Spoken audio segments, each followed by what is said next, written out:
Welcome back to Checkpoint. We're glad you stayed with us. Now, on the 28th of November 2002 at exactly 8:30 a.m., the famous Mombasa Paradise Hotel of Kikambala, that is in Kilifi County, went up in flames, leaving behind a trail of destruction and deaths. 13 people, including one Israeli citizen and 12 Kenyans, died in the hotel that morning. 16 years down the line, some of the victims and survivors are living miserable lives. Tobias Chanji, that is our reporter, revisits the happenings in our special feature. Take a look. On 28th November, a chartered plane was destined to Mombasa Paradise Hotel from Israel. It was carrying 60 Israelis and was destined to pick another 60.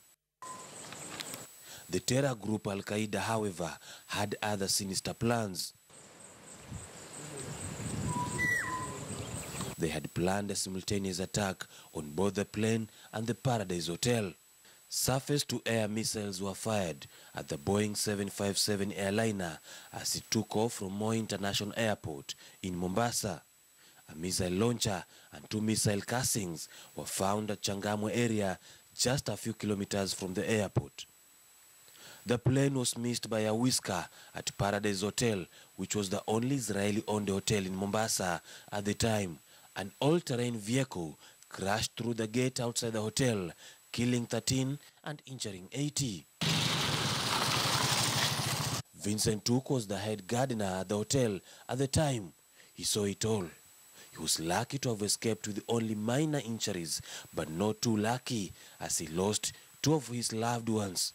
Vincent says that the car had initially parked at Msumarine Center and was only waiting for command to also blow up the hotel. He stays close to the hotel. Na saidi hii mitungia oxygen miwili. Sasa gari kasema hapo, akaulizwa hii gari inaenda wapi? Na ndani kuna watu wawili Waarabu. Mwingine ni Mwarabu mweusi, mwingine ni Mwarabu hawa weupe hao. Wakasema hii ni zawadi tunampelekea director, alikuwa akiitwa Yehuda Sulami. They were planning for a twin bombing, and this one in particular was going to be a suicide bombing. After 15 minutes or so, they went to the hotel for the mission. Wala askari wakaizuilia. Walipoizuilia ikaanza kwa kamoto kwa chini. Hiyo gari ndio katoa pistol, wanamchapa yule askari pale gate. Akaacha hiyo mlango, amefungua, askari kwa hiyo askari alikufa. Kwa sababu alipoacha huo mlango akakimbilia kule reception. Gari ikatoka mbio, ilipofika pale reception, huyu dereva akatoka na huyu dereva mwingine akatoka, milango ikawazi, wakanyosha mikono juu. Ile kitu ndio ikablast kabisa mpaka hawakupatikana hata kidole.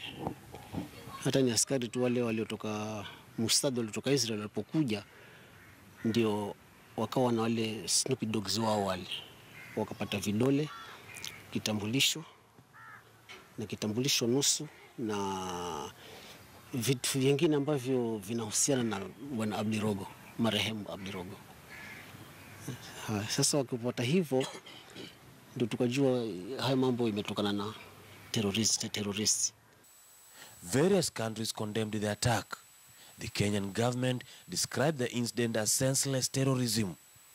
Israel's foreign minister at the time, Benjamin Netanyahu, termed the attack as grave escalation of terror against Israel. The then UK Foreign Secretary Jack Straw and his United States counterpart, Colin Powell, also condemned it with the strongest words. For Tuku, the wounds ran very deep. Bibi yangu aliumia zaidi na mjombangu alikufa instantly hapo. Na dada yangu, mdogo wangu, alikuwa ni waiter, alikufa hapo instantly. Na bibi ya ndugu yangu pia naye aliumia. Sasa kusema ule kweli iliniathiri vibaya sana. Hata hiyo mizo iliyorushwa wale wageni Portrees kule airport ilianguka shambani kwetu Rabai. Vincent got assistance from Cambridge to take his wife to Nairobi for medication. As the couple did not have any other source of income, he had to let his injured wife to go work in the Middle East. Life changed quite suddenly for Vincent. He has to do odd jobs in order to take care of his children. He has also been given notice to vacate from the land he stays on, as it's said to have been acquired by a private developer. Tuk was not the only survivor. Many miles away at Chonyi, we find Masih Neema. She has come to Zitoni Pefa Church to seek solace.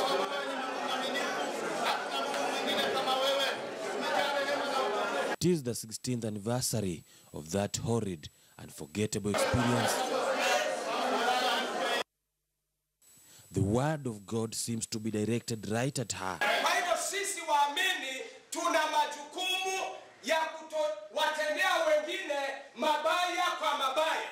It's the message of forgiveness.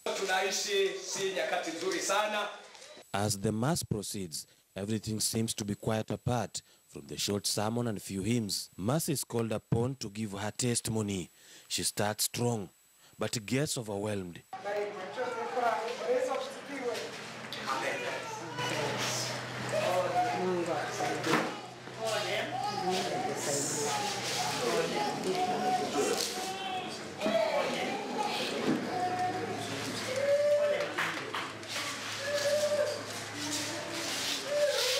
The attack at the hotel left her nursing first-degree burns on her body. Her leg was also injured and she walks with a limp. Nilipokuwa nimetoka pale ulipokuwa moto umebomiwa, sikuwa na ufahamu wa kwamba nitatoka vipi, kwa sababu ile reception huwa ina kabati hapa juu. Kwa hivyo usipokuwa na ufahamu huwezi toka. Kwa hivyo nilikuta mtu amenibeba na akaniweka nje ya ule moto ambao ni distance fupi, na huyo mtu sikumuona, lakini katika tuseme kanjozi niliona mtu mweupe amenibeba na akaniweka hapo kando. She went on her all fours and threw herself into the hotel swimming pool. A good Samaritan came to her help, and she later will be the only person airlifted to Israel for medical attention. Masih used to work as a receptionist, but life has never been the same for her. Kwa hivyo tumekuwa na maisha magumu. Kuna wengine walipoteza mabwana zao ambao walikuwa ni wasaidiwe na mabwana zao. Kuna wengine waliachwa na watoto 9, mtu amehustle nao akawa nao mpaka saa hii ni mwaka 16 na hatujaona matokeo. Nimegharamika vya kutosha.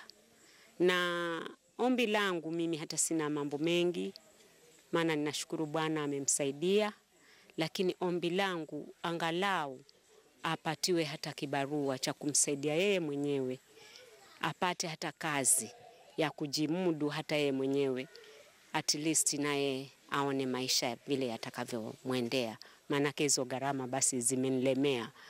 Hata wakati huo nilikuwa kibonge, lakini saa hii kwa sababu yeye ni mkubwa basi ninagharamika mpaka nimuone yuko vizuri. Saa nyingine hata ananiomba vitu ambavyo mwenyewe alikuwa anaweza kuvitafuta akavipata, ni lazima nimtafutie na nimpatie. Kwa hivyo ni gharama kwangu, na naomba ikiwa itawezekana muwapatie hata kazi. In yet another village, we find Mrs. Dama Karisa, now a widow, doing her usual work.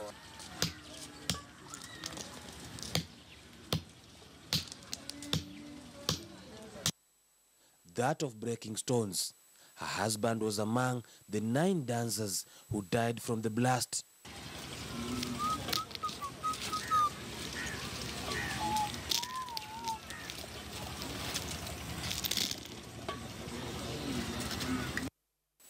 Dama was left with 9 children, whom she has single-handedly been fending for the past 16 years. Kazi yangu mimi ni kuvunja kokoto, kulisha wanangu mpaka saa hii. Na sioni manufaa ya kutoka na serikali kutusaidia. Na tuliambiwa tutasaidika mpaka tutalipwa.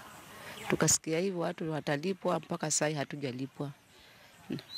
Na sisi ni vibarua tu kuvunja kokoto, tafute hivi, ufanye hivi, someshe mtoto hata enda mbele.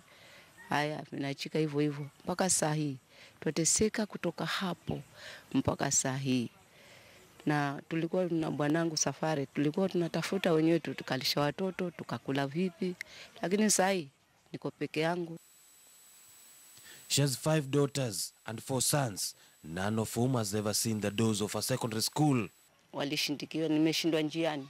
Sikufanya hiyo, nimeshindikana kabisa. Hata hao wawili nao kufikia hapa ni sababu ya wale ndugu zao wanawaendea mbio. Wanawapeleka huku na huku mpaka saa hii nao. Mmoja amemaliza cha 8, Hadija, bado Kasiwa ndio ambaye anaenda cha 8 mwaka ujao. Tunaomba Mungu na huyo naye kama vitakuwa vipi. Na huyo mtoto tayari ametoka majibu mazuri na sijui nitafanya nini. Mufida Mohammed stays in Mtwapa, and she too lost her husband who operated taxis. Her children were too young to comprehend. Tukifika pande ya hospital kitu kama saa 4:30, saa 5 hivi. Akaingizwa theater. Alikaa theater mpaka kitu saa 9, saa 10. Kukaa tunaambiwa tutafute damu, tafuteni damu point 10. So tukawa tuko mbio kila mtu kupiga masimu kila mahali kutafuta damu. Wakati huo tukafanya bidii na tulipata damu point 8 kwa siku hiyo moja. Baadaye akaletwa ICU. Alikaa ICU kwa siku 21. Alifariki akiwa pale ICU Disemba tarehe 20 na kitu hapo na moja. Alifariki Disemba tarehe 21. She says the government neglected them since then. So kulikuwa na watu kuja kuuliza maswali mingi, kushuhudia ni nini kilitokea, lakini kama ni msaada naweza sema sofa mpaka leo serikali hakuna mahali litushika mkono. Kama mimi niliachwa na watoto 5, mmoja akiwa ndio huyo alikuwa na miezi 4 ambaye mpaka sasa ndo amefika 16 years. And whatever happened to the hotel? Kwa anniversaries pale, hoteli ilikuwa inakataa kutuingiza kabisa. Tunafanyia anniversaries zetu pale, tunafanya maombi pale nje. Wakikataa watu wanalizana pale, lakini mpaka mwisho imekuja imetoka, tumeachana na. Mimi juzi nilienda tarehe 28, hiyo siku ilipofika kama saa 5, niliambia watoto wangu twendeni sasa, mmekuwa wakubwa, twendeni muone pale ilitokea. Nashukuru nilipoingia nilifunguliwa gate vizuri, nikaingia. Wakaangalia, waliolia, yani memories. Nilisema tuacha wakajionee pale kilichotokea, na nikaonyesha hapa ndio alifanyikia hivi. Yule alikuwa pale manager ambaye yuko pale. Hoteli haifanyi kazi, lakini yule kuna managers bado anaendelea pale. Akawaeleza ile story vile ilitokea bla bla zote, lakini sasa hata sijui tufanyeje na tufanye nini. Serikali tumezunguka mpaka tumeosha mikono, kila mmoja akaosha mkono wake akakaa, tumesahau ndo na. It is 16 years down in the line, but what remains for Mrs. Dama Safaris is this grave that gives her hopes of what used to be good times.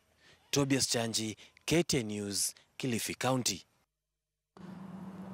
Thank you, Tobias Chanji, for highlighting the story of those who survived that attack that was targeting that hotel in Kilifi. Now, since Nairobi's Senator Sakaja clashed with Governor Mike Sonko over the Matatu ban within the Central Business District, insiders say the relationship between the two city leaders has gotten frostier.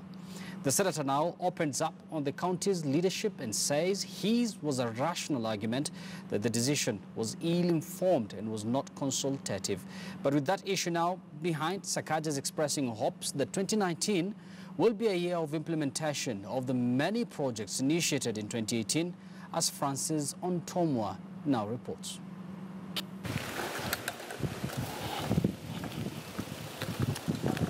The slightest opportunity he gets away from politics is the best time for Sakaja to unwind the day through riding a bike, riding around his neighborhood as he tries to connect with the little things that matters most to him. In his bloom of youth and at only 33, Sakaja is currently among the youngest senators in Kenya, and he has lots of reflections for 2018. 2018 has been an interesting year, both for myself as an individual. It's my first full year as a senator, so that counts as part of the experience and the joy of being able to serve the people of Nairobi and the people of Kenya. What will you consider your greatest moment and at the same time the lowest for 2018? We have had many high moments as a country. Our sports people, look at Kipchoge, look at what he's been able to achieve. Even our country moving from the poisonous politics that we've had before, the handshake. And my lowest moment was what happened in Solai. You know, we lost so many people in a disaster that could have been averted if people just followed the law. If people got licenses for the work they do, the dams, etc. And going there, listening to the traumatized children, for me was my absolute lowest moment. But because of that, then myself and Senator Mutula came together and said, let's sort out the legislative framework around disaster management. And that's one of the bills we sponsored, and it passed this year. So that then became my highest moment as a legislator, that this year we've at least been able to see a problem and see how to address it and create the framework through which it can be addressed. But there is even a more personal story that touched him in 2018. The story of William Mwaura, a man from Roysambu who was dumped by his lover for being broke. So when I came to church that next Sunday, I heard the story. I said, oh my, I will support this young couple. I'll make sure he gets a job. I'll make sure he gets a livelihood. And I'll send a vehicle for his wedding. And I could see the emotions. He could not let go of me. He was hugging me. He was crying. So on the day of the wedding, I said, let me not even send a vehicle. Because it's easy. It's easy to tell driver, peleka ile gari, saidia watu, then come back in the evening. I said, let me go drive him myself, the couple. Because not just for them, but to pass a message that you should never look down on anyone because of their financial means or because of a situation that they have found themselves in. Because it is the same God who lifts you, who puts somebody, you know, where they are. Sakaja's star first stole the public limelight in 2013 when President Uhuru's then party, the National Alliance, had hunted him to lead the campaign machinery. The handshake between President Uhuru Kenyatta and opposition chief Raila Odinga, he says, stood out in 2018, but sees this as just a roadmap for the country. I really respect and laud and appreciated the step taken by President Uhuru Kenyatta and the Right Honorable former Prime Minister Raila Odinga in saying, you know what, let's come together, let's leave the poisonous politics of the past and start a new chapter for our country. That for me is amazing. Now we want to see in 2019, then what actual steps do we take? Because it cannot just end with two people shaking hands. It has to now go into real action. We need to deal with issues of our syllabus. We need to deal with issues of vernacular being spoken in public places. You must create an opportunity where every Kenyan knows that no matter where they are, no matter where they're from, no matter what their surname is, they have an equal opportunity at making something out of themselves. That is the Kenya we want to see in 2019. In September 2018, Sakaja openly differed with Nairobi Governor Mike Sonko on the directive to ban matatus from accessing the CBD in what will point to a not so rosy relationship between the two leaders. You just decide to come up with a policy for, oh, I don't feel matatus should come into town without giving an alternative way to provide that transport. So of course that is why we said, look, first of all, there's no consultation with leaders. It is not thought out. Nairobi needs a serious rethinking of its mass transit system. These bandage solutions will not work for this city. This is a 21st century economy. Nairobi is the capital of Africa, literally. Look at what has been happening in our country this year, Blue Economy Conference and all these things. So that is why I oppose that move. Because I said you cannot expect, I remember seeing even a pregnant woman collapsed because of the distances they were walking, you know. Then you say, oh, we'll get buses from NOS. And you've not even thought about it. NOS only had 18 buses on that day. They didn't even bring them. So not only did I go to court, I also provided 100 buses to shuttle people to and fro. But whenever we make policies, and I hope 2019 becomes the year of the Mwananchi. So to hear your political ambitions. Born and raised in Parklands, Nairobi, the last born in a family of 3, went to Aga Khan Nursery and Primary School up to 1998 and later joined Lenana School. He graduated from the University of Nairobi with a degree in actuarial science. This one was called Masih. He loves cars. This is his first Mercedes 124, acquired while in his third year at the university. So I acquired this for like 300K. Interestingly, the previous owner of this car was Senator Wetangula. Serious? But I didn't get it through him. I got it in a Kayad. So one day, you know, he kept seeing this car. That time we were doing Kibaki's campaign, the former president. So he used to wonder, who is this who's coming with my car? Then he realized it's me. He told me, I'd have given it to you less 200,000.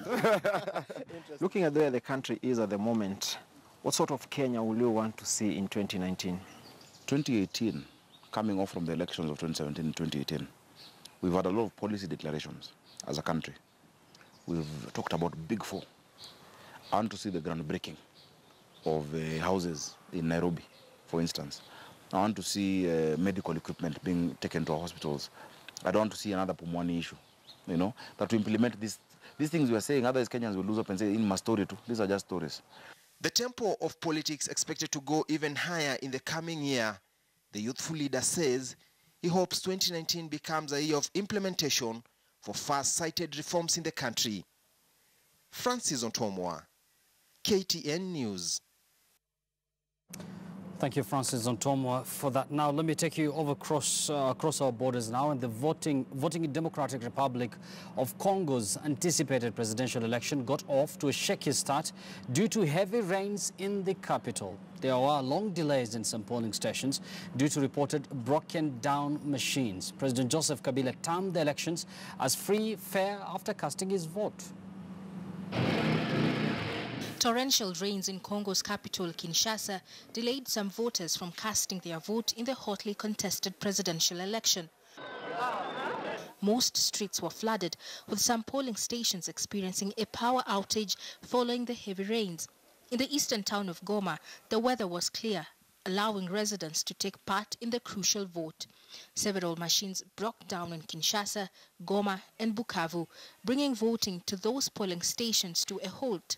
Some voters complained they could not find their names on the voters' register, while in one station in the city, voting had not started 1 hour after they were scheduled to start. Opposition presidential candidate Martin Fayulu, who spoke after casting his vote, said the election marked the end of the misery of the Congolese people. We are voting for the end of Mr. Joseph Kabila. We are voting for the end of misery for the Congolese people.